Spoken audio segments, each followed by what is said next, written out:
Hey guys, welcome to our channel What How and Why Telugu. We've declared war on time. అసలు ఈ యూనివర్స్లో మనుషుల purpose ఏంటి? మన fate అనేది ఆల్రెడీ డిసైడ్ అయిపోయిందా? పాస్ట్ ఫ్యూచర్ని ఇన్ఫ్లుయెన్స్ చేసినట్టే ఫ్యూచర్ కూడా పాస్ట్ని ఇన్ఫ్లుయెన్స్ చేస్తుందా? ఇలాంటి మరెన్నో మైండ్ బెండింగ్ క్వశ్చన్స్ని క్యారీ చేస్తూ వెళ్ళే వెబ్ సిరీసే డార్క్. ఇప్పటికే ఫస్ట్ 2 సీజన్స్ హ్యూజ్ సక్సెస్ అయ్యి ఈ సిరీస్ యొక్క 3rd season next week release కాబోతుంది. మరి 3rd సీజన్ ఎలా ఉండబోతుంది, అసలు ఫస్ట్ 2 సీజన్స్లో ఏం జరిగింది, ఈ కాంప్లెక్స్ స్టోరీ మొత్తాన్ని ఎలాంటి లూప్ హోల్స్ లేకుండా ఎలా ఎండ్ చేయబోతున్నారు, ఇవన్నీ తెలుసుకోవాలంటే వీడియో లాస్ట్ వరకు చూడండి. అలాగే మీరు మా ఛానల్కి ఇంకా సబ్స్క్రైబ్ చేసుకోకపోతే వెంటనే సబ్స్క్రైబ్ చేసి బెల్ ఐకాన్ని క్లిక్ చేయండి. ఇది ఈరోజు మన what how and why. Let's get started. Dark అనేది కంప్లీట్గా heavy plot driven web series. ఈ సిరీస్ వేరే వెబ్ సిరీస్లా కాదు, చాలా కాంప్లెక్స్ స్క్రీన్ ప్లేతో కన్ఫ్యూజింగ్గా ఉంటుంది. సో సీజన్ 3 ఎలా ఉండబోతుందో తెలుసుకునే ముందు అసలు ఫస్ట్ 2 సీజన్స్లో ఏం జరిగిందో తెలుసుకుందాం. డార్క్ని క్లియర్గా అర్థం చేసుకోవాలంటే మనం ఆ సిరీస్లో ఉండే క్యారెక్టర్స్ అండ్ వాళ్ళ మధ్య రిలేషన్స్ అన్నీ బాగా గుర్తుండాలి. ఎంతో కాంప్లెక్స్గా ఉండే ఈ రిలేషన్స్ని కూడా ఏమాత్రం ప్లాట్ హోల్స్ లేకుండా డీల్ చేశారు డైరెక్టర్. అదే ఈ సిరీస్ మేకర్స్ యొక్క గొప్పతనం అని చెప్పుకోవచ్చు. ఈ సిరీస్ జర్మనీలోని విండెన్ అనే ప్లేస్లో జరుగుతూ ఉంటుంది. అక్కడ ఒక వార్మ్ హోల్ ఉండటం వల్ల టైం అనేది ఒక లూప్లా మారిపోతుంది. దానివల్ల అక్కడ జరిగే ప్రతి విషయం ఒకదానికొకటి ఇంటర్ కనెక్టెడ్గా ఉంటుంది. ఎగ్జాక్ట్గా చెప్పాలంటే అక్కడ ఉన్న వాళ్ళ పాస్ట్ అనేది ఫ్యూచర్ వల్ల ఇన్ఫ్లుయెన్స్ అవ్వడం లాంటివి జరుగుతుంటాయి. ఈ సిరీస్ యొక్క మెయిన్ ప్లాట్ అర్థం చేసుకోవడానికి ముందు మనం క్యారెక్టర్స్ ఎవరెవరో తెలుసుకోవాలి. ఈ సిరీస్లో మెయిన్గా 4 ఫ్యామిలీస్ ఉంటాయి: కాన్వాల్డ్, నీల్సన్, టైడమన్, డాప్లర్. ఈ ఫ్యామిలీస్ మధ్య రిలేషన్స్ అన్నీ అర్థం కావాలంటే ఈ ఫ్లో చార్ట్ మీకు హెల్ప్ చేస్తుంది. ఇక స్టోరీలోకి వెళ్తే ఈజీగా అర్థం అవటం కోసం మనం మెయిన్ క్యారెక్టర్ అయిన జోనస్ పాయింట్ ఆఫ్ వ్యూలో నుండి స్టోరీ మొత్తం చూద్దాం. జోనస్ తండ్రి మైకేల్ కాన్వాల్డ్ జూన్ 20th, 2019న సూసైడ్ చేసుకొని చనిపోతాడు. ఆ ఇన్సిడెంట్ వల్ల జోనస్ మెంటల్గా చాలా డిస్టర్బ్ అయిపోయి ఉంటాడు. ఆ తరువాత కొన్ని రోజులకి జోనస్ ఫ్రెండ్ అయిన మార్తా తమ్ముడు మికెల్ అనే ఒక పిల్లాడు ఆ విండన్లోని కేవ్స్ దగ్గర తప్పిపోతాడు. కొన్ని రోజులకి జోనస్ తన తండ్రి పెయింటింగ్ రూమ్లో విండన్ కేవ్స్ యొక్క మ్యాప్స్ చూసి వాటిని ఫాలో అవుతూ వెళ్తాడు. కానీ అక్కడ తను ఏం తెలుసుకోలేక తిరిగి ఇంటికి వచ్చేసరికి ఒక పార్సెల్ ఉంటుంది. దాంట్లో మ్యాప్స్కి సంబంధించి ఇన్స్ట్రక్షన్స్ అండ్ అవసరమైన వస్తువులు కొన్ని ఉంటాయి. వాటితో పాటు తన తండ్రి రాసిన సూసైడ్ నోట్ ఉంటుంది. దాంట్లో తను మైకేల్ కాదు అని, మికెల్ అని 2019లో ఆ కేవ్స్ ద్వారా టైం ట్రావెల్ చేసి 1986కి వెళ్ళి అక్కడే ఉండిపోయానని రాసి ఉంటుంది. దీంతో జోనస్ కూడా ఆ కేవ్స్ నుంచి 1986కి వెళ్తాడు. అక్కడ ఉన్న మికెల్ని చూసి తనని తీసుకువెళ్ళిపోదాం అనుకుంటాడు. అప్పుడే ఒక స్ట్రేంజర్ వచ్చి ఒకవేళ మికెల్ని తీసుకెళ్ళిపోతే మికెల్ జోనస్ వాళ్ళ మదర్ని పెళ్లి చేసుకోవడం, జోనస్ పుట్టడం అవేవి జరగవని, దానివల్ల నీ ఎగ్జిస్టెన్సే ఉండదని జోనస్కి చెప్తాడు. దాంతో ఇంకా తిరిగి 2019కి వెళ్ళిపోతాడు జోనస్. మికెల్ వాళ్ళ అక్క మార్తాకి జోనస్కి ఒకరంటే ఒకరు ఇష్టం ఉంటుంది. కాకపోతే ఇప్పుడు మికెల్ తన తండ్రి కావడంతో మార్తా జోనస్కి అత్త అవుతుంది అనే నిజం జోనస్ని ఎంతో ఇబ్బంది పెడుతూ ఉంటుంది. అలా ఇంకా కొన్ని రోజుల తర్వాత అక్కడ జరుగుతున్న పరిస్థితులు చూసి జోనస్ మికెల్ని 1986 నుంచి తీసుకెళ్ళిపోదాం అని డిసైడ్ అవుతాడు. ఈసారి 1986కి వెళ్ళిన జోనస్ని నోవా అనే ఒక వ్యక్తి కిడ్నాప్ చేసి ఒక బంకర్లో బంధిస్తాడు. ఈసారి మళ్ళీ ఆ స్ట్రేంజర్ వచ్చి నేను నీ ఫ్యూచర్ సెల్ఫ్ అనే ట్విస్ట్ని రివీల్ చేస్తాడు. అలాగే నువ్వు ఏం భయపడొద్దని జోనస్కి చెప్తాడు. దీంతో ఎంతో అయోమయంలో ఉన్న జోనస్కి ఆ బంకర్లో ఒక పోర్టల్ ఓపెన్ అవుతుంది.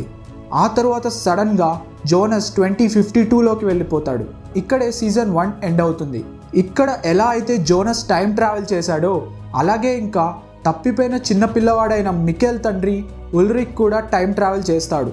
కాకపోతే 1953లోకి వెళ్ళిపోయి అక్కడ ఇరుక్కుపోతాడు. ఈ సిరీస్లో అలానే చాలా క్యారెక్టర్స్ డిఫరెంట్ టైమ్ లైన్స్లోకి వెళ్ళడం జరుగుతుంది. వీటన్నిటి వల్ల జరిగే కాన్సిక్వెన్సెసే స్టోరీని ముందుకు నడిపిస్తుంటాయి. ఆ కేవ్స్ నుంచి టైం ట్రావెల్ చేసిన వాళ్ళు 33 years తేడాతో ఉన్న 1953, 1986, 2019 మధ్య ట్రావెల్ చేస్తూ ఉంటారు. ఎవ్రీ 33 yearsకి స్టార్స్, ప్లానెట్స్ అన్నీ ఎగ్జాక్ట్గా వాటి స్టార్టింగ్ పొజిషన్కి వచ్చి చేరుకుంటాయి. అందుకే ఎవ్రీ 33 ఇయర్స్కి విండెన్లో కూడా ఎగ్జాక్ట్ సేమ్ థింగ్స్ రిపీట్ అవుతూ ఉంటాయని మనకి సీజన్ 1లో చెప్తారు. ఇంకా సీజన్ 2 స్టార్టింగ్కి ఆ బంకర్లో క్రియేట్ అయిన పోర్టల్ ద్వారా జోనస్ 2052కి టైం ట్రావెల్ చేస్తాడు. అక్కడికి వెళ్ళిన తర్వాత జోనస్ తెలుసుకునేది ఏంటంటే 2020 జూన్ 27న ఆల్రెడీ అపోకలిప్స్ జరిగిందని, దానివల్ల విండెన్లో దాదాపు అందరూ చనిపోయారని తెలుసుకుంటాడు. విండెన్లో న్యూక్లియర్ పవర్ ప్లాంట్లో జరిగిన ఎక్స్ప్లోజన్ వల్ల ఆ అపోకలిప్స్ జరుగుతుంది. ఆ ఎక్స్ప్లోజన్ వల్ల గాడ్ పార్టికల్ అనేది క్రియేట్ అవుతుంది. ఆ గాడ్ పార్టికల్ని సరిగ్గా యూజ్ చేసుకుంటే మనం అనుకున్న టైం పీరియడ్కి వెళ్ళొచ్చు. అక్కడ ఉన్న వాళ్ళు దాన్ని ఎవరికీ తెలియకుండా ఉంచుతారు. కానీ జోనస్ ఆ అపోకలిప్స్ జరగకుండా ఆపాలి అని, తన వాళ్ళ అందరినీ మళ్ళీ తిరిగి బ్రతికించుకోవాలి అనుకుంటాడు. దానికోసమని ఆ గాడ్ పార్టికల్ని స్టెబిలైజ్ చేసి దాని ద్వారా మళ్ళీ టైం ట్రావెల్ చేస్తాడు. ఈసారి జోనస్ 1921కి వెళ్ళిపోతాడు. 1921లో యాడమ్ అనే వ్యక్తి సిక్ ముండస్ అనే ఒక గ్రూప్ని లీడ్ చేస్తూ ఉంటాడు. వాళ్ళందరూ టైం ట్రావెలర్స్. జోనస్ యాడమ్ని కలిసి తెలుసుకునేది ఏంటంటే యాడమ్ జోనస్ యొక్క ఫ్యూచర్ సెల్ఫ్ అని. సిరీస్లో ఇదొక మేజర్ ట్విస్ట్ అని చెప్పొచ్చు. ఆ అపోకలిప్స్ జరగడం, విండెన్ మొత్తం నాశనం అవ్వడం, ఇవన్నీ జరగకుండా ఉండాలంటే జోనస్ తండ్రి మైకెల్ సూసైడ్ చేసుకోకూడదు అని, సో ఆ ఇన్సిడెంట్ గనక జరగకుండా చేస్తే దాని తర్వాత జరిగినవి ఏవి మళ్ళీ జరగవని చెప్తాడు యాడమ్. కానీ అలా చేస్తే జోనస్ ఎగ్జిస్టెన్సే చెరిపేసుకున్నట్టు అవుతుంది. కానీ ఇది తెలిసినా కూడా తను ప్రేమించే వాళ్ళందరూ బ్రతుకుతారని, సో దీనికోసం జోనస్ 2019కి వెళ్ళి తన తండ్రి మైకెల్ని సూసైడ్ చేసుకోకుండా ఆపాలి అని యాడమ్ చెప్తాడు. దానికోసం జోనస్ మళ్ళీ 2019కి ట్రావెల్ చేస్తాడు. తన తండ్రిని కలిసి విషయాలు అన్నీ వివరిస్తాడు. తను రాసిన సూసైడ్ నోట్ తనకే చూపిస్తాడు. ఆ తరువాత జోనస్ తెలుసుకునేది ఏంటంటే యాడమ్ తనని మోసం చేశాడని, మైకెల్ సూసైడ్ చేసుకోవాలని, ఆ సూసైడ్ నోట్లో రాయాల్సిన విషయాలు అన్నీ జోనస్ వచ్చి తనకి చెప్పడం వల్లే తెలిసాయని మైకెల్ జోనస్కి చెప్తాడు. జోనస్ బ్రతకాలంటే మైకెల్ ఇప్పుడు సూసైడ్ చేసుకోవాలనే నిజాన్ని తెలుసుకుంటాడు మైకెల్. జోనస్ దాన్ని ఆపాలని అనుకుంటున్న టైంకి క్లాడియా వస్తుంది. ఆమె కూడా డిఫరెంట్ టైమ్ లైన్స్లో ట్రావెల్ చేస్తూ ఉంటుంది.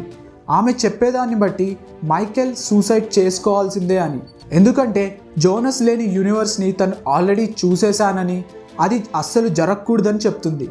దాంతో మైకెల్ సూసైడ్ చేసుకోవడం, మికెల్ కేవ్స్లో మిస్ అవ్వడం అన్నీ జరిగిపోతాయి.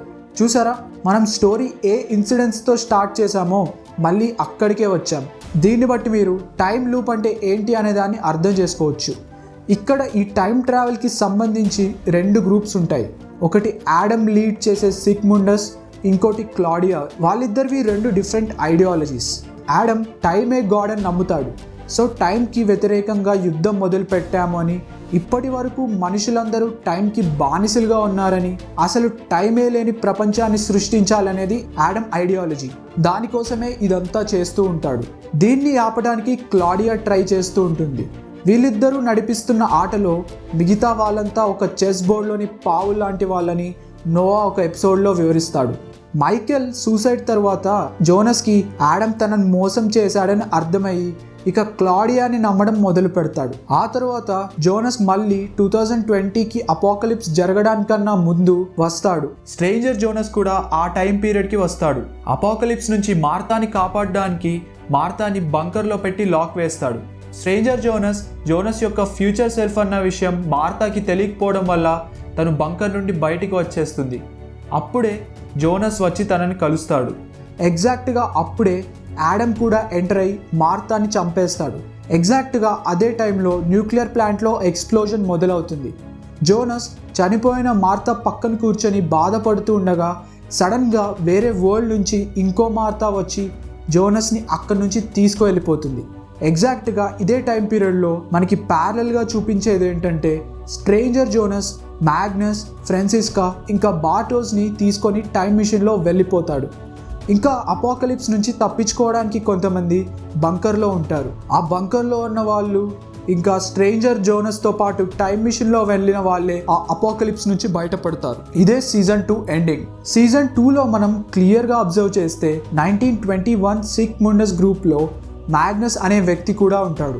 దాన్ని బట్టి మనం 2020లో స్ట్రేంజర్ జోనస్ అపోకలిప్స్కి ముందు వాళ్ళందరితో పాటు 1921కి ట్రావెల్ చేసి అక్కడ సిక్ ముండస్ అనే టైం ట్రావెలర్స్ గ్రూప్ని స్టార్ట్ చేసి ఉండొచ్చని చెప్పొచ్చు. అండ్ వేరే వరల్డ్ నుంచి వచ్చిన మార్తాతో వెళ్ళిపోయిన యంగ్ జోనస్ మళ్ళీ స్ట్రేంజర్ జోనస్గా ఎలా మారాడు, అండ్ స్ట్రేంజర్ జోనస్ మళ్ళీ యాడమ్గా ఎలా మారుతాడు, ఇవి మనం సీజన్ 3లో తెలుసుకోవాలి. అలాగే సీజన్ 2లో Jonas mother Hannah, Martha mother Katharina కూడా టైం ట్రావెల్ చేస్తారు. హ్యానా 1954కి వెళ్తుంది, క్యాథరీనా ఎక్కడికి వెళ్తుందో మనకి చూపించరు. సో వీళ్ళు మళ్ళీ పాస్ట్ కి టైం ట్రావెల్ చేయడం వల్ల ఆ ఫ్యామిలీస్ లో ఇంకా కాంప్లెక్స్ రిలేషన్స్ ఏమైనా ఏర్పడతాయన్నది మనం సీజన్ 3లో చూడాలి. దాంతో పాటు మనం సీజన్ 3 ట్రైలర్ చూసినట్టయితే యాడమ్ అండ్ ఈవ్ కాన్సెప్ట్ ని హైలైట్ చేస్తూ ఉంటారు.